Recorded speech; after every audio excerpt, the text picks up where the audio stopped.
Assalamu alaikum. This is week 2 of Introduction to Mathematics, and this is about linear and quadratic equations and inequalities.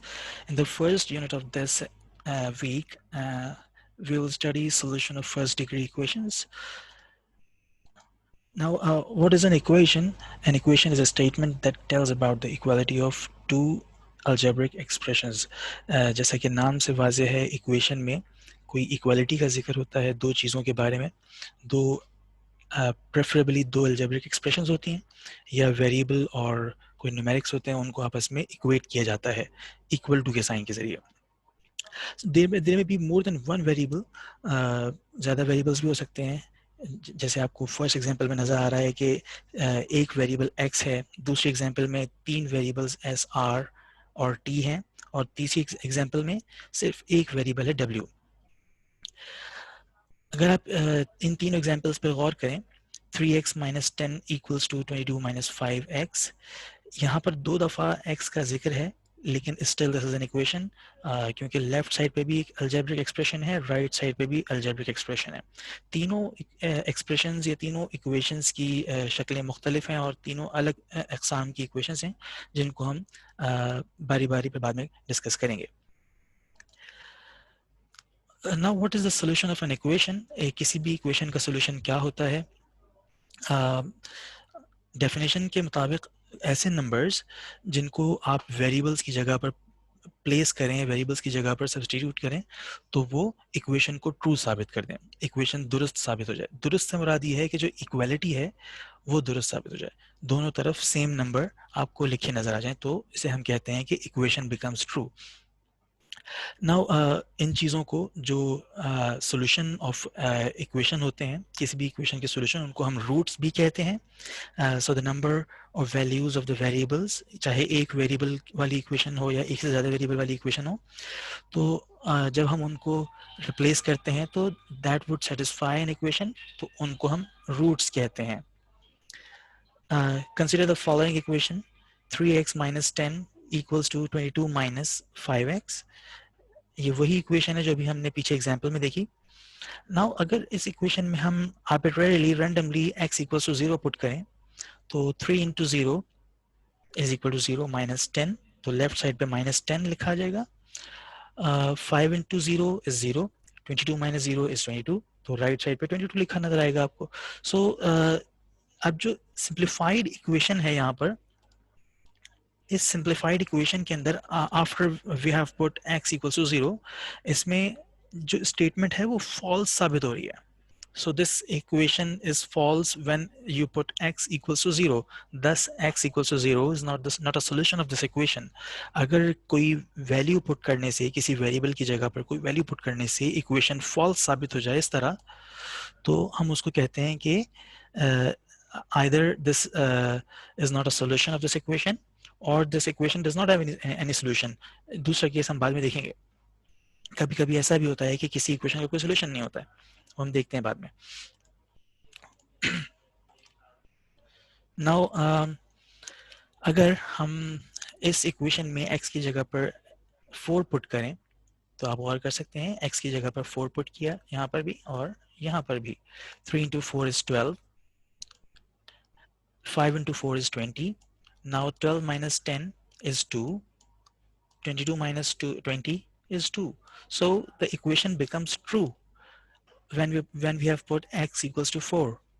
Thus x equals to 4 is a root of this equation. यानी कि इस equation का solution आपने पता कर लिया है और उस सोल्यूशन को हम रूट भी कहते हैं और वो x equals to 4 है. A solution of an equation in one variable is a real number which when substituted for the variable in the equation makes the equation true. So जो हमने अभी पीछे एक्टिविटी देखी, पहले हमने x equals to 0 पुट किया, फिर हमने x equals to 4 पुट किया. दोनों सूरतों में आपको नजर आ रहा है कि पहले इक्वेशन फॉल्स साबित हुई, फिर इक्वेशन ट्रू साबित हुई. तो इसका मतलब ये है कि किसी भी इक्वेशन का सॉल्यूशन वो रियल नंबर होता है जो आप सब्स्टिट्यूट करें वेरिएबल की जगह पर, तो उससे इक्वेशन ट्रू साबित हो जाए. ठीक. और चूंकि हम अभी इक्वेशन इन वन वेरिएबल पढ़ रहे हैं, ये जो हमने एग्जांपल देखी थी, ये इक्वेशन इन वन वेरिएबल है. यहाँ पर एक ही वेरिएबल x आपको लिखा नजर आ रहा है ऑल्दो दो जगह है लेकिन वेरिएबल एक ही है, x और y और z कई वेरिएबल्स नहीं है, सिर्फ एक ही वेरिएबल इस्तेमाल हुआ है। तो अब एक और एग्जांपल देखते हैं, 2x + 3 = 11। क्या 3 इस इक्वेशन का सॉल्यूशन है या नहीं है? तो हम इसको देखते हैं। 2x + 3 = 11। अगर हम x की जगह पर 3 को सब्स्टिट्यूट करेंगे तो 2 × 3 is 6, 6 + 3 is 9, and which is not equal to 11. So this is either a false equation or this is not a solution of this equation. So हम अभी हमें नहीं पता कि आया ये false equation है या नहीं है। false equation क्या होती है हम आगे देखेंगे। बहरहाल 3 इसका solution नहीं है। क्या 4 इस इक्वेशन का सोल्यूशन है? हम 4 इस इक्वेशन में x की जगह पे पुट करके देखते हैं। 2 × 4 is 8, 8 + 3 is 11. So this equation becomes true. Equation becomes true, thus 4 is a solution of this equation. Now there may be many types of equations और हम उसको मुख्तलिफ ज़ावियों से देख सकते हैं। First, an equation can be an identity. ऐसी equation जिसमें x की आप कोई भी वैल्यू पुट करें, कोई भी रियल वैल्यू पुट करें तो वो हमेशा ट्रू साबित हो, ऐसी इक्वेशन को हम आइडेंटिटी कहते हैं। मिसाल के तौर पर आपके सामने एक इक्वेशन लिखी हुई है, 15 + 6x = 1/2 × 32 + 12x - 1। ये इक्वेशन अगर आप सॉल्व करेंगे तो हमेशा इसका आंसर 0 = 0 आएगा। सो दिस इज एन आइडेंटिटी। ऐसी इक्वेशन जिसका आंसर हमेशा ट्रू आए या हमेशा 0 = 0 आए तो उसको हम आइडेंटिटी कहते हैं। आप इस इक्वेशन में कोई भी वैल्यू x की पुट करें तो उसका आंसर हमेशा यही आएगा। आगे एग्जांपल आएगी तो हम देखते हैं उसको। कंडीशनल इक्वेशन वो होती है कि जो किसी एक या एक से ज़्यादा वेरिएबल्स एक से ज़्यादा वैल्यूज़ के ऊपर ही ट्रू साबित हो, हमें सारी वैल्यूज़ पे ट्रू साबित ना हो। इसमें जो आइडेंटिटी है इसमें x की लातादाद वैल्यूज़ हो सकती हैं, इनफाइनाइट नंबर ऑफ वैल्यूज़ आप यहाँ पुट कर सकते हैं x की। जबकि कंडीशनल इक्वेशन में या तो एक वैल्यू होगी या एक से ज़्यादा कई फाइनाइट वैल्यूज़ होंगी जो उस इक्वेशन को ट्रू साबित कर सकती होंगी।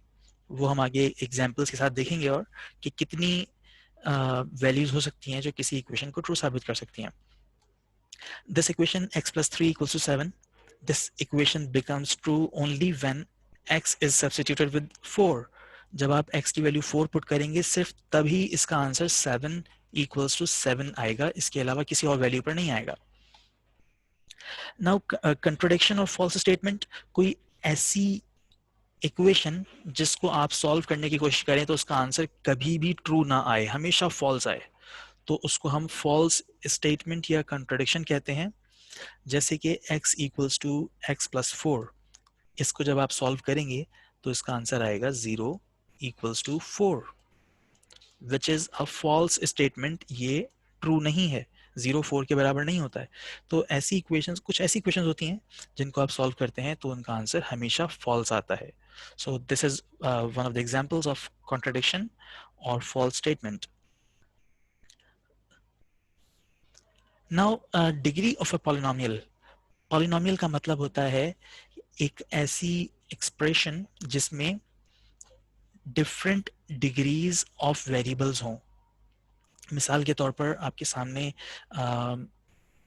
2x - 4 = 0 लिखा है और 4r² - r + 10 = 0 लिखा है।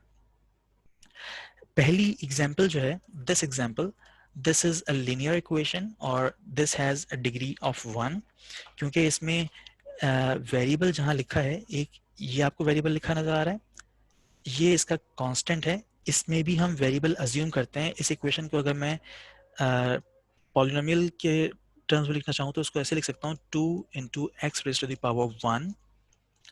4 × x⁻0 = 0। सो x की पावर 0 हमेशा 1 होता है तो 4 × 1 4 ही रहेगा। x की पावर 1 को लिखा नहीं जाता, लेकिन पॉलिनोमियल की पर्सपेक्टिव में this is the highest degree, this is the lowest degree in this equation. So जो भी किसी पॉलिनोमियल की हाईएस्ट डिग्री होती है वही उस इक्वेशन की डिग्री कहलाती है। So degree of a polynomial is also the degree of an equation. इसी तरह सेकेंड एग्जाम्पल में देखा जाए तो 4r square minus r raised to the power 1 plus 10 into x raised to the power 0 equals to 0. इसको मैंने descending order में रखा है, जैसे पहले लिखा था, descending order of degrees of variables. So first जो आपको नजर आ रहा है, highest degree is 2. So this is a second order equation or a second order polynomial which is written here. So क्योंकि यहाँ पर highest degree 2 है, इस तरह की इक्वेशन को हम क्वाड्रेटिक इक्वेशन भी कहते हैं, क्योंकि क्वाड्रेटिक इक्वेशन को सेकंड ऑर्डर इक्वेशन कहा जाता है. ठीक है, तो दोनों इसके सिनोनिम्स हैं. नाउ हम अगर कोई इक्वेशन सॉल्व करें तो उसके क्या तरीके हो सकते हैं, क्या रूल्स हो सकते हैं, आपके सामने समराइज्ड वे में ये चीज़ें लिखी हुई हैं. आपको कोई भी इक्वेशन सॉल्व करने के लिए कुछ काम करने पड़ते हैं, कुछ मैनिपुलेशन करनी पड़ती है इक्वेशन के ऊपर. हम उसे कहते हैं आइसोलेटिंग द वेरिएबल. आपको वेरिएबल आइसोलेट करने के लिए कुछ स्टेप्स से गुजरना पड़ता है, और वो स्टेप्स लाजमी नहीं है कि हर इक्वेशन में सारे के सारे स्टेप्स परफॉर्म किए जाएं. ये डिफरेंट पॉसिबल वेज हैं जिनके ज़रिए आप किसी भी वेरिएबल को, चाहे वो x हो, y हो, r हो या कोई भी वेरिएबल हो, उसको आप इक्वेशन में आइसोलेट कर सकते हैं. आप किसी भी एक्सप्रेशन को, कोई भी इक्वेशन जो है उसमें कोई भी नंबर ऐड या सब्ट्रैक्ट कर सकते हैं बोथ साइड्स के ऊपर. कोई इक्वेशन है, let's say x equals to, इसको 2x इज इक्वल टू 3, इस तरह लिख दूं मैं, 2x is equal to 3 let's say. तो लेफ्ट साइड ये है और राइट साइड ये है, दोनों साइड्स पर आप कोई भी नंबर, सेम नंबर ऐड या सब्ट्रैक्ट कर सकते हैं. इसी तरह किसी भी इक्वेशन की दोनों साइड्स पर आप कोई भी नॉन जीरो कांस्टेंट मल्टीप्लाई या डिवाइड कर सकते हैं. नॉन जीरो क्यों? इसलिए कि अगर आपने खुदा ना खासा जीरो से मल्टीप्लाई या डिवाइड कर दिया तो जीरो से मल्टीप्लाई करने की सूरत में इक्वेशन खत्म हो जाएगी, जीरो इक्वल टू जीरो हो जाएगा, उसका कोई सोल्यूशन आपको नहीं मिल सकेगा. स्पेसिफिक सोल्यूशन अगर होगा भी तो नहीं मिलेगा. और अगर आप जीरो से डिवाइड करेंगे तो which is mathematically not allowed. Number third is both sides of an equation may be multiplied by a quantity which involves variable. आप किसी भी इक्वेशन की both sides को किसी ऐसी क्वांटिटी से मल्टीप्लाई कर सकते हैं जिसमें वेरिएबल्स मौजूद हों. मिसाल के तौर पर आप 2x से both sides मल्टीप्लाई कर दें, which is possible. इसी तरह both sides of an equation may be squared. आप इक्वेशन को दोनों तरफ स्क्वायर कर सकते हैं इक्वली. और both sides of an equation may be divided by an expression which involves variable. जिस तरह यहाँ पर multiply का जिक्र था किसी variable वाली quantity से, इसी तरह divide भी कर सकते हैं, provided that the expression is not equal to zero. वो expression zero ना हो. आप किसी expression से divide, multiply, add, subtract both sides equally कर सकते हैं. तो उस इन सारे स्टेप से गुजर के आप पॉसिबल होता है कि आप किसी भी वेरिएबल को आइसोलेट कर सकें. Now first degree equation in one variable, जो कि हमारा आज का टॉपिक है एक्चुअल.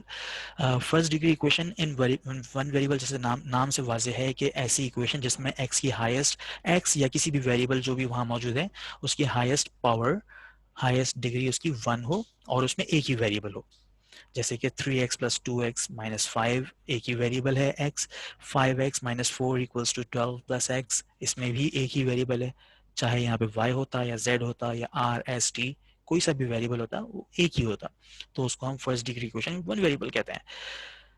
सो हमारा जो मकसद है, सोल्यूशन जो हमें फाइंड आउट करना है, उसका मकसद ये होता है कि आप आइसोलेट द अननोन वेरिएबल. आप अननोन वेरिएबल को प्रेफरेबली लेफ्ट साइड पर ले आएं. अगर वो राइट साइड पे हो तब भी उसका आंसर आ सकता है, तब भी उसका सोल्यूशन आ सकता है, लेकिन बेहतर है, कन्वेंशन ये है कि आप लेफ्ट साइड पे वेरिएबल रखें और बाकी सारे कांस्टेंट टर्म्स को राइट साइड पर ले जाएं किसी तरीके से, तो वो सोल्यूशन प्रोवाइड कर देता है.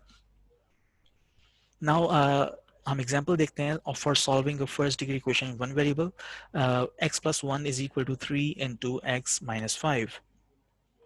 हम before we isolate x on one side, हमें यहाँ से ब्रैकेट को ओपन करना पड़ेगा ताकि हम इस 3x को लेफ्ट साइड पे किसी तरीके से ला सकें और इन दोनों x को सॉल्व करके फिर नंबर्स को राइट साइड पे ले जा सकें. So it would become x plus 1 equals to 3x minus 15, क्योंकि 3 would be multiplied by this x and 3 would also be multiplied by this minus 5, negative 5. So 3 into x is positive 3x, 3 into minus 5 is minus 15. Now हम इस 1 को plus 1 को अगर right side पर लेके जाएं तो this would become x equals to 3x minus 15 minus 1. ये पॉजिटिव 1 यहाँ पर है तो राइट साइड पर जाकर ये नेगेटिव 1 हो जाएगा. एक्चुअली हमें ये स्टेप करने के लिए करना क्या पड़ता है, we actually want to eliminate this positive 1 from here so that it would appear here. In order to eliminate this positive 1 from left side, we have to add or subtract negative 1 from both sides. हम अगर दोनों side से negative 1 place कर दें, यानी कि 1 subtract कर लें बोथ साइड से, तो ये यहां से एलिमिनेट हो जाएगा.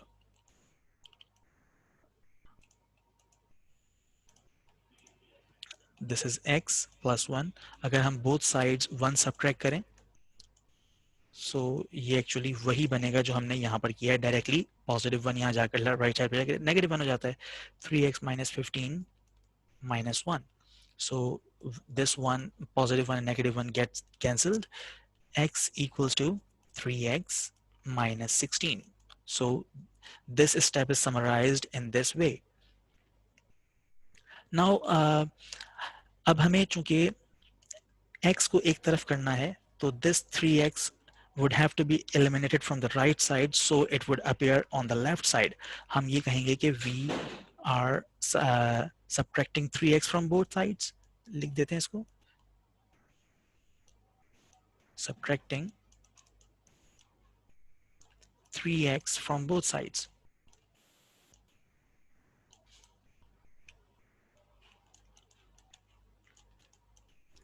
और यहां पर भी हमने ये किया था subtracting 1 from both sides.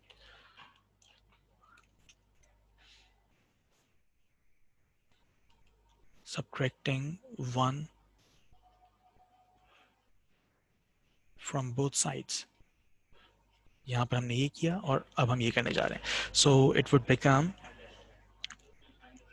x, हम ये काम करेंगे इस स्टेप में, x minus 3x equals to 3x minus 16 minus 3x. So this 3x and this 3x get cancelled. It would become, on the left side it would become negative 2x equals to negative 16. So this is summarized in this step. Now we want to isolate x here, so this negative 2x would have to be shifted on the right side. उसके लिए हम ये करते हैं, divide both sides by negative 2.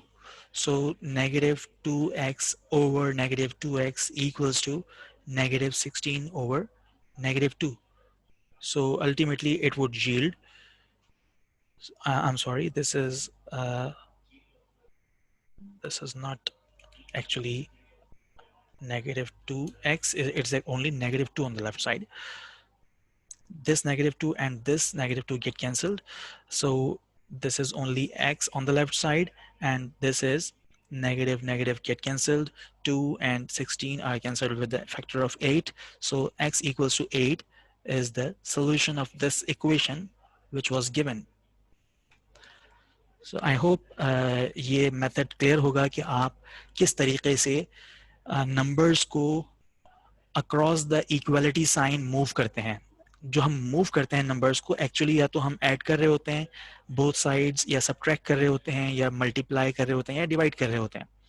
अगर आपको कोई variable, कोई ऐसी चीज जो लेफ्ट साइड पर लाइक दिस, कोई चीज जो यहाँ पर एडिशन की फॉर्म में लिखी हुई है, उसको यहाँ से ख़त्म करना है तो आपको सब्ट्रैक्ट करना पड़ेगा इस चीज़ को बोथ साइड्स. सो ये यहाँ से ख़त्म हो गया, राइट साइड पे फिर हो जाएगी. इसी तरह यहाँ से हमको राइट साइड से 3x ख़त्म करना था तो हमने 3x बोथ साइड सब्ट्रैक्ट किया, 3x यहाँ से ख़त्म होकर यहाँ पर अपीयर हो गया. इसी तरह -2 यहाँ से ख़त्म होकर यहाँ पर हो गया और इसने 16 को कैंसिल आउट कर दिया. So the solution of this equation, or the root, is 8.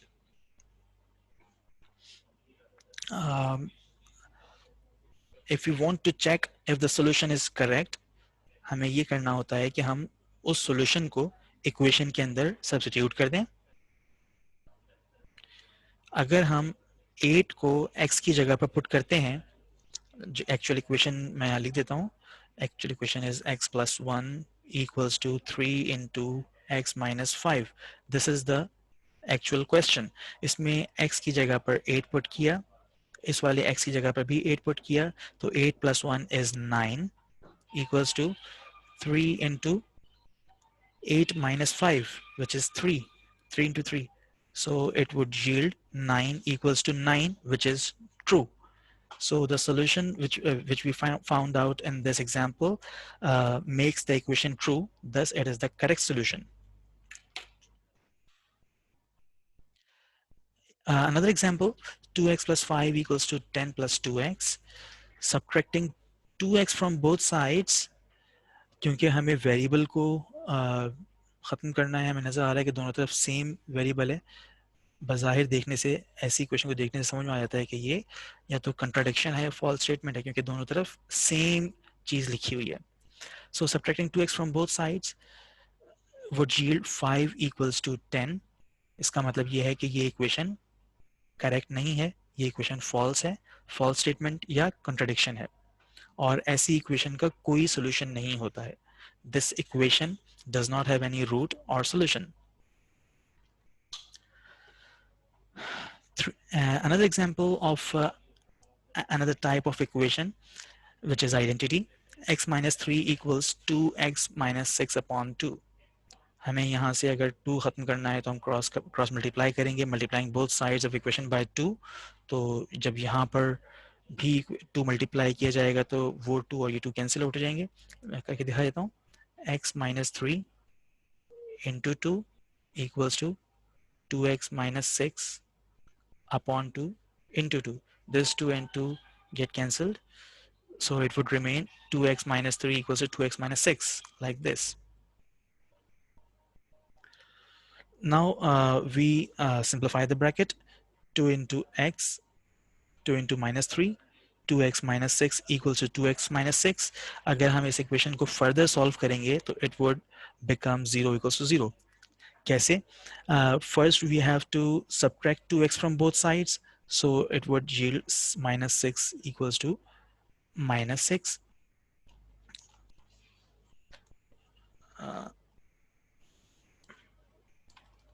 It would yield minus 6 equals to minus 6, and then again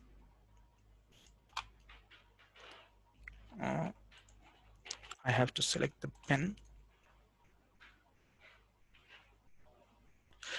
अगर हम both sides 6 को add करेंगे तो यहाँ पर ये 0 equals to 0 बन जाएगा.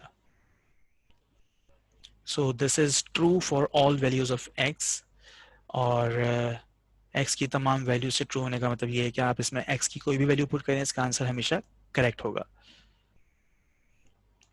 ओके.